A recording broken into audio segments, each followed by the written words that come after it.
একটা দেশের মিডিয়া কতটা পাগল ছাগল হইলে সঠিক ইনফরমেশন ছাড়াই এরকম উল্টাপাল্টা নিউজ করতে পারে।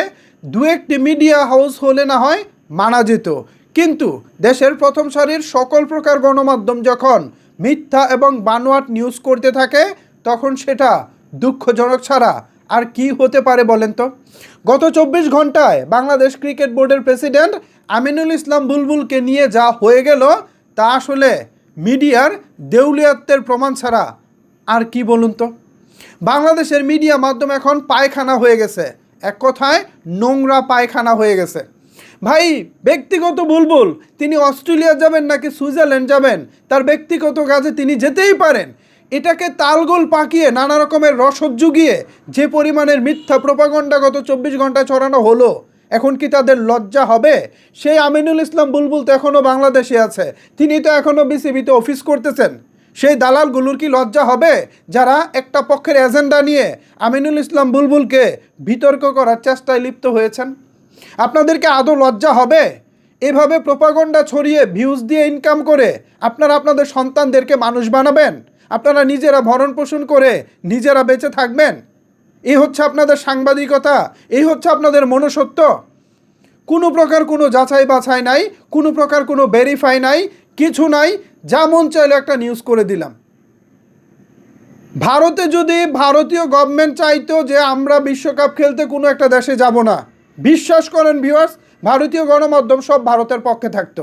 আর আমাদের বাংলাদেশের কিছু দালাল আছে, বারাসা তাজিম আছে, মালাউট নোমান আছে, অনেক আছে ভাই, দালালে ভরপুর। এরা দেখবেন সারাক্ষণ, এরপর ঠেলাযোগ আছে, এরা সারাক্ষণ বিসিবির পিছিয়ে লেগে থাকে। দেশের মানুষ দেশের পক্ষে কথা বলতে পারে না।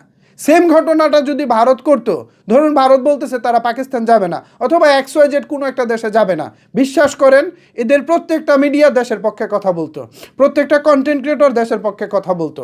অন্যদিকে আমাদেরগুলো আরে দেখেন দালালিতে ভরে গেছে সব কিছু।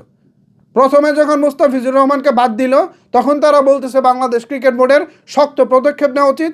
যখন বাংলাদেশ ক্রিকেট বোর্ড নিরাপত্তা ইস্যু নিয়ে শক্ত পদক্ষেপ নিল তখন তো আবার এই দালালগুলোই বলতেছে না, এতটা করা হওয়া উচিত হচ্ছে না, আমাদের ক্রিকেট ক্ষতি হয়ে যাবে।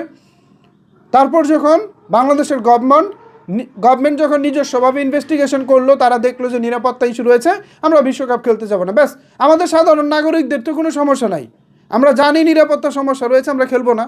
কিন্তু এটাকে নিয়ে এখন তালগোল পাকিয়ে বিসিবি ব্যর্থ হয়েছে, এই কারণে আমিনুল ইসলাম বুলবুল রাতের আধারে পালিয়ে যাচ্ছে। আরে কিরে ভাই, এখানে বিসিবির ব্যর্থতা মানে কি? তারা নতুন একটা কমিটি পেয়েছে, মাত্র 3 মাস হয়েছে।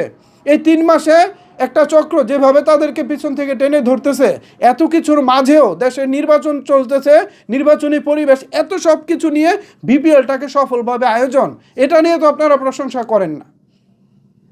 বুলবুল রাতের আধারে যাবে নাকি দিনের বেলা যাবে এটা বুলবুলের ব্যাপার। বুলবুল একজন পার্সোনাল ব্যক্তিগত মানুষ, তিনি তার ফ্যামিলিকে সময় দিতে অস্ট্রেলিয়া যাবে না সুইজারল্যান্ড যাবে নাকি লন্ডন যাবে এটা তার ব্যক্তিগত বিষয়। এটা নিয়ে যে পরিমাণের প্রোপাগান্ডা করা হচ্ছে, বুলবুল রাতের আধারে চলে যাচ্ছে, রিটার্ন টিকিট করে নাই, আদৌ সে আসবে কিনা, নাকি সে একেবারেই বাংলাদেশের ক্রিকেটকে ডুবিয়ে দিয়ে গোল্লায় চলে যাচ্ছে। ভাই এগুলা কি রে ভাই, তোরা আর কত দেউলিয়া হবি? লজ্জা করে না তোদের দালালেরা?